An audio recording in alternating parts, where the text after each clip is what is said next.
Voltamos para o segundo bloco da nossa série de entrevistas Balanço 2016, Perspectivas para 2017. Nós estamos com o assessor técnico da CNA, Jonas Jochins. Jonas, neste segundo bloco nós podemos começar falando sobre o que mudou em relação às linhas de crédito esse ano. Nós tivemos mudanças significativas, principalmente em relação às linhas das operações de custeio e as linhas de financiamento de investimento do Pronaf. As operações de custeio no último ano, elas poderiam atingir no máximo até R$100 mil. E esse ano, o produtor rural ele pode financiar até R$250 mil para custear as suas operações no âmbito do Pronaf. As taxas de juros, elas também foram reduzidas. E essa redução ela foi significativa. Então, a taxa de juro hoje, para essas culturas que nós estamos vendo aqui nesse gráfico, elas vão a 2,5%. O que o gráfico apresenta também é que algumas atividades aqui, como trigo, feijão, mandioca, feijão, cebola, são atividades e culturas praticadas no país inteiro. Então, você tem a presença dessas atividades agrícolas em todo o país. Nós temos também o incentivo do governo nessa questão da agroecologia. Então, esse é um aspecto novo, isso foi inserido nessa tabela justamente para incentivar a produção agroecológica nas propriedades rurais. A bovinocultura de leite, a apicultura, a piscicultura e a produção de ovinos e caprinos, ela também está dentro dessa mesma linha de crédito. Então, o produtor rural, o pecuarista, ele pode financiar até R$250 mil a taxa de juros de 2,5% ao ano. Importante lembrar aqui, Marcelo, que para financiar R$250 mil, o produtor rural ele vai precisar ter um projeto técnico bem alinhadinho para que esse dinheiro saia para ele, né? Porque as condições do Pronaf, cada ano elas se tornam melhores. E como eu falei, esse ano, tirando a questão do milho, para as demais atividades, as operações de custeio elas estão extremamente atrativas. E fácil de acesso ou isso ainda é uma dificuldade? O acesso ao crédito ele vai depender geralmente do agente financeiro, que vai consultar o perfil do produtor, o histórico dele junto ao agente financeiro, tá certo?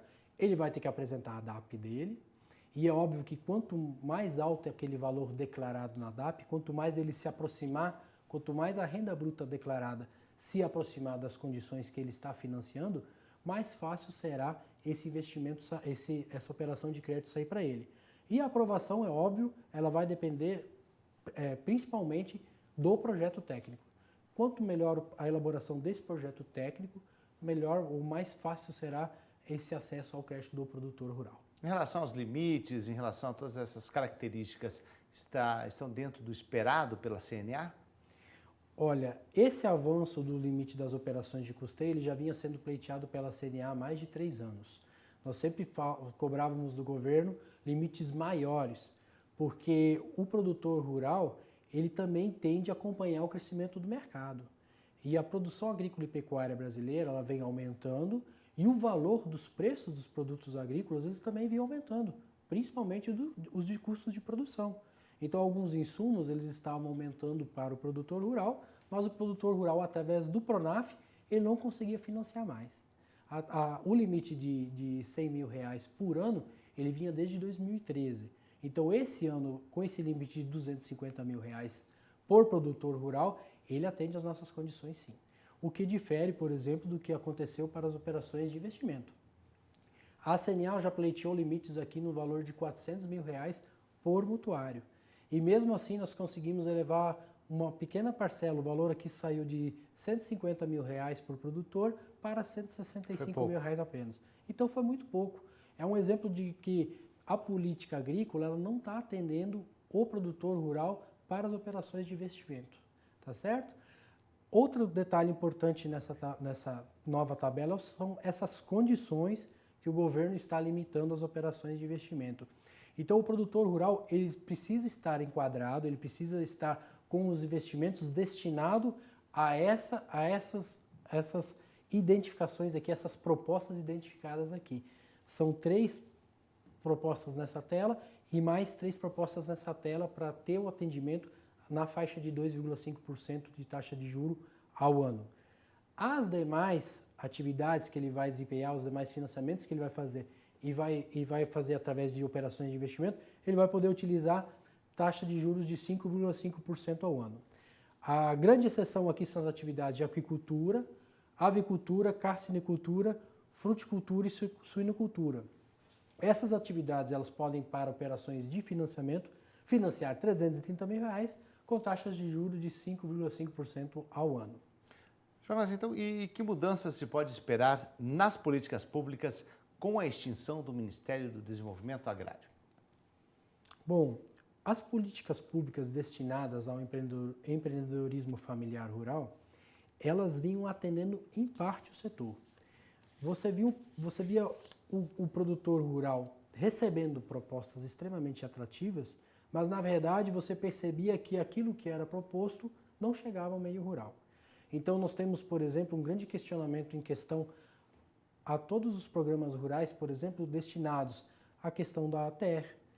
A Anater, por exemplo, foi criada em 2013, nós estamos em 2016 e a proposta para esse ano é de capacitação de 2.000 técnicos. A Anater é uma novela, né? A Anater, ela não saiu do papel desde 2013, a própria Embrapa, que era para estar fazendo a gestão dela, a Embrapa, ela, não vou dizer que ela se recusou, mas ela percebeu a dificuldade de recursos para fazer a implantação da Anater. Então, o que nós temos? Nós temos a carência da assistência técnica e extensão rural pública nas propriedades rurais. Então, nós vemos isso como uma grande oportunidade do Senar cada vez a ampliar mais as suas capacitações no meio rural e fazer esse atendimento ao produtor rural, inclusive agora na área de assistência técnica também.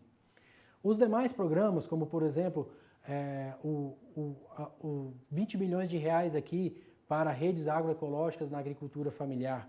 Nós sabemos que são propostas que foram divulgadas, mas nós não sabemos, assim como foi divulgado antes o Plano Safra, que não atingiu o teto, nós não sabemos quanto exatamente desses 20 milhões de reais vão chegar às mãos do produtor rural e em que condições eles vão chegar para o uso do produtor rural.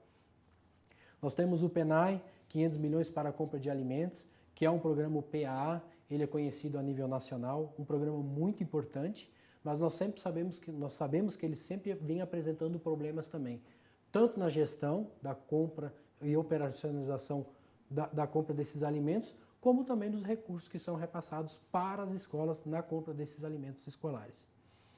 Nós podemos mencionar os demais programas também e o seguro da agricultura familiar, que 80% é esperado, né? Previsto 80% da renda bruta familiar esperada, ela deveria ter a cobertura nos momentos da perda do produtor rural. E nós sabemos que isso não vem acontecendo.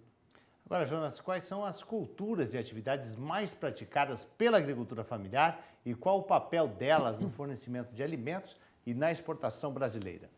Bom, a agricultura familiar, ela tem alguns produtos que estão presentes no país inteiro, como nós vimos, o milho, o feijão, a mandioca, e nós temos alguns produtos que certas regiões produzem mais.